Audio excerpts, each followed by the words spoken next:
ዛህራ አማካኝነት እጅ ከፈንጅ ተይዛለች ማለት ነው። ከአቶ ሙስጠፋ ጋር በምታደርገው ንግግሮች አማካኝነት እንግዲህ ያጠፋችው ጥፋት ተነቅቶባታል ማለት ነው። ወይዘሮ ዛህራ እንግዲህ ይሄንን የሰማችውን ነገር ማመን ስለከበዳት ያላት አማራጭ አንድና አንድ ብቻ እንደሆነ በመገንዘብ ቀጥታ ለአቶ አምነን መናገር እንዳለባት ራሷን ታሳምናለች ማለት ነው።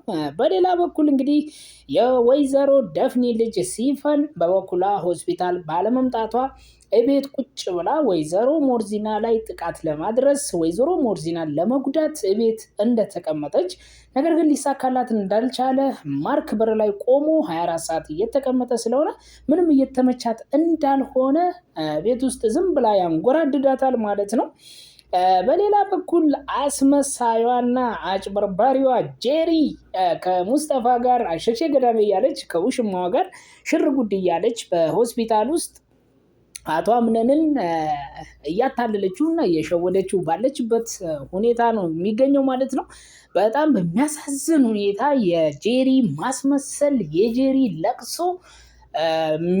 የሚገርም ድራማ ነው እንግዲህ የሰራችው ማለት ነው። ጄሪ ከሙስጠፋ ጋር ሌላ ነገር እየተላላጠች እዚህ ጋር ደግሞ አቶ አምነንን ለልጃችን ስትል ከእንቅልፍ ተነሳ ከተኛህበት ተነሳ እያለች አቶ አምነንን እየተማጸነች ትገኛለች ማለት ነው። አቶ አምነን ደግሞ በሚገርም ሁኔታ ሁሉን ነገር አልተረዳም እስካሁን ድረስ የሚያውቀው ነገር የለም ማለት ነው። ወይዘሮ ዛህራ የሰማችውን መርሲ ያፈነዳችውን ሚስጥር እንግዲህ ለአቶ አምነን ትናገራለች ወይስ አትናገርም የሚለው በጣም ልብ አንጠልጣይ ሆኖ ቀጥሏል ማለት ነው።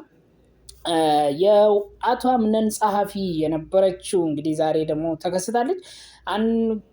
ድርጅቱ እንግዲህ የሆነ ኪሳራ ላይ እየወደቀ እንደሆነና የገንዘብ መመታት እየደረሰበት እንደሆነ ጸሐፊዋ እንግዲህ አቶ አምነን ከተኛበት እስከሚነሳ ድረስ ስትጠብቅ ቆይታ እንግዲህ በስተመጨረሻ ለአቶ አምነን ተናግራለች ማለት ነው። አቶ አምነን ደግሞ ከቃል ጋር ለመነጋገር እና ነገራቶችን ለማመቻቸት ድርጅቱን ወደ ነበረበት ለመመለስ አሁንም ቢሆን ሆስፒታል በተኛበት ቦታ ላይ እንቅስቃሴውን እያደረገ ይገኛል። ነገር ግን ደግሞ ቤት ውስጥ ያሉት ሴቶች ወይም ደግሞ ቤት ውስጥ ያሉት ሰዎች ለሱ ጉድጓድ እየቆፈሩለት እንዳለ ምንም የተገነዘበው ነገር የለም ማለት ነው። ነገር ግን ወይዘሮ ዛህራ ዛሬ በሰማችው ሚስጥር አማካኝነት ይህንን ሚስጥር ለአቶ አምነን ሂዳ ከተናገረች አቶ አምነን ነገራቶችን ሁሉ እንደሚያስተካክል ሙሉ እምነት ጥሎብኛል ማለት ነው። በሌላ በኩል እንግዲህ ወይዘሮ መርሲ ወይዘሮ ዛህራ የሰማችበትን ነገር እንዳትናገር የሌለ ነገር እያደረገች እግሯ ላይ እየወደቀች ግንባሯን እየሳመች ሽር ጉድ እያለች ትገኛለች ማለት ነው። መርሲ እንግዲህ ዛሬ በጣም ውርደቷን ተከናንባለች ማለት ነው። አቶ ሙስጠፋ እችን ክፍተት ተጠቅሞ እንግዲህ ከጄሪ ጋር ያለውን የፍቅር ጊዜ ለማጣጣም እንዳውም ሁለት ባላለሽ እያለ የተኩራራባት ማለት ነው። ሲቀጥል ደግሞ ልጁም የእሱ እንደሆነ በሙሉ ልብ ደንዳናነት እንግዲህ ልጃችን እንዴት ነው እያለ ጄሪን እያሸማቀቃት ይገኛል። እንግዲህ ጄሪ ደግሞ ካሁን ተሰማብኝ እያለች በጭንቅላት ትገኛለች። ወይዘሮ ሞርዚናም እንግዲህ አሁንም ድረስ በጣም በሽታዋ እየተስፋፋባት እና በጣም ጉዳት እያደረሰባት እንደሆነ ተገንዝበናል ማለት ነው። እንግዲህ አቶ አምነን ደግሞ በጣም በብርቅዬዋ በሽቅርቅሯ እንግዲህ ብሌን አማካኝነት ከተኛበት ከሆስፒታሉ እንግዲህ ለመንቃት በቅቷል ማለት ነው። ብሌን እንግዲህ ዶክተሩ እንደሆነች ያላንቺ ማን አለ ዶክተር፣ አንቺ ነሽ ዶክተር፣ አንቺ ከሌለሽ እኔ ምንም ነኝ፣ እኔ ባዶ ነኝ እያለ እንግዲህ እዛው በተኛበት ሁኔታ ላይ የፍቅር ቅላሴ እየገለጸላት ይገኛል ማለት ነው። ለብሌን ረረረረ ያበደ ነው የዛሬው ማለት ነው። እና በጣም በሚገርም ሁኔታ እንግዲህ ዶክተሮችም አቶ አምነን እያሳየው ያለው ለውጥ በጣም አመርቂ ውጤት እንደሆነ ለአምነን ቤተሰቦች በግልጽ ተናግረዋል ማለት ነው ዶክተሮቹ። በጣም ዛሬ በጣም የገረመኝ ከዛሬው ቪዲዮ ላይ የጄሪ ማስመሰል የሌለ እንባ ማፍሰስ ጭራሽ ብላ መታ እንግዲህ ልጃችን እየጠበቀህ ነው አምነን እየተነሳ ብላ እንግዲህ እጇን ሆዷ ላይ ባረገችበት ቅጽበት ላይ ይሄ በጭራሽ ዞር ብሎም አላያትም። ይሄ መፍትሄ ሊሆን አይችልም ብሎ ነው እንግዲህ ጄሪን ገላምጦ የመለሳት ማለት ነው አቶ አምነን። አሁንም ቢሆን እንግዲህ ከብሌን ጋር ያለውን ቁርኝነት ማስፋት ይፈልጋል፣ ወደፊት ማስቀጠል ይፈልጋል ማለት ነው። ጄሪን እውነተኛ ማንነቷን እስከሚያውቅ ነው እንግዲህ የጄሪን እውነተኛ ማንነት እስከሚደርስበት ነው እንግዲህ የአቶ አምነን እየጠበቀ ያለው ማለት ነው። በአሁን ሰዓት ላይ ሁሉም ቤተሰብ በተለይ ደግሞ ቃልም ሆነ አቶ አምነን ያላቸው አማራጭ አንድና አንድ እንደሆነ ነው እንግዲህ የተገነዘብኩት። እሱም ምንድነው ቤት ውስጥ ያሉትን ነገሮች ማጣራት ነው። ነገሮቹ ከቤት ውስጥ እየመጡ እንደሆነ እንግዲህ አቶ ቃልም ይሄን ነገር ያውቃል። ወይዘሮ ሞርዚና ጋር ሲያቀናብሩት የነበረው ነገር እንደነበረ ሁላችሁም ታስታውሳላችሁ። ያንን መሰረት በማድረግ እንግዲህ አቶ ቃል ቤት ውስጥ ያሉትን ችግሮች ለመፍታትና ነገሮቹ እየተደራረቡ የመጡት ከቤት ውስጥ እንደሆነ በደንብ ተገንዝቧል ማለት ነው።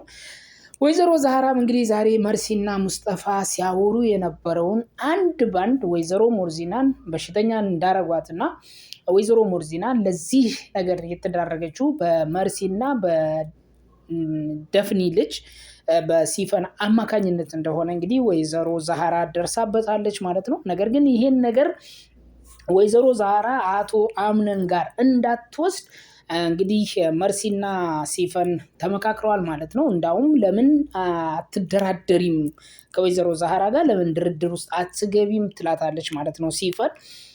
መርሲም እንግዲህ በሲፈን አመለካከት አማካኝነት እንግዲህ ወይዘሮ ዛህራ ጋር ሄዳ ከወይዘሮ ዛህራ ጋር ለመደራደር ሙከራ እያደረገች ነው። ወይዘሮ ዛህራ ግን ደግሞ በጣም በቤቱ ታማኝ እናት ስለሆነች ይሄን ነገር እውነታውን ለአቶ አምነን ተናግራ ወይዘሮ ሞርዚና የምትድንበትን ነገር እንደምታመቻች ሙሉ እምነት አለኝ ማለት ነው። ነገር ግን ያንን ነገር አቶ አምነን ጋር ከማድረሷ በፊት ሲፈንና መርሲ ሆነው ወይዘሮ ዛህራ ላይ ጉዳት ያደርሳሉ ብዬ ስጋት ፈጥሮብኛል ማለት ነው።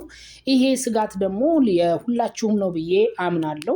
ምክንያቱም ወይዘሮ መርሲና ሲፈን ይሄ ነገር ከተነቃባቸው አቶ አምነን ከቤት ውስጥ እንደሚያባርራቸውና እንዳውም የዲና መታገትም ለራሱ በነሱ እጅ እንደሆነ እንደሚደርስበትና ዋናው የድርጅቱን ግማሽ ሽጦ የነበረውን ገንዘብ እንደሚያስመልስ ጭምጭምታ ይታየኛል ማለት ነው። ይሄ ነገር ሊፈጠር የሚችለው ደግሞ ወይዘሮ ዛህራ እውነቱን ለአቶ አምነን የምትናገር ከሆነ ብቻ ነው ብዬ ነው የማምነው።